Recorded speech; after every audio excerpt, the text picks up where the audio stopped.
Understanding HIIT and steady-state cardio. High-intensity interval training, or HIIT, alternates short bursts of intense activity with periods of rest or low effort.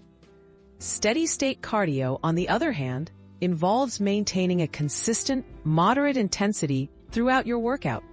Both have become popular for improving fitness and burning calories, but their approaches and benefits can look quite different.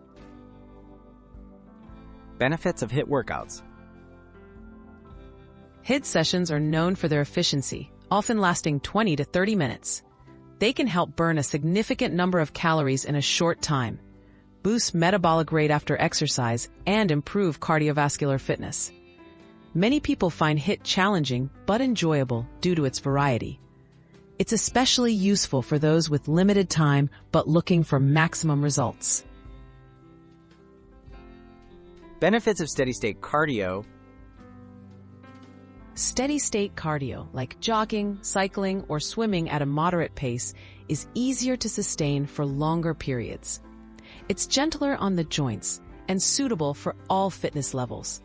This approach is excellent for building endurance, supporting heart health, and encouraging fat burning over lower-intensity, extended sessions.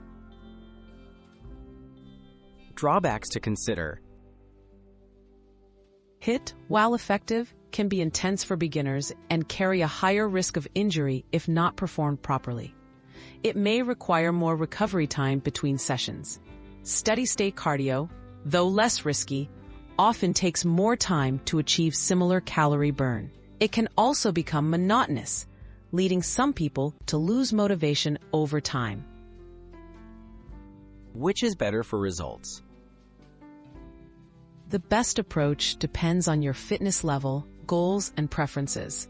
HIIT is great for burning calories quickly and time efficiency, while steady state excels at building endurance and is easier on the body.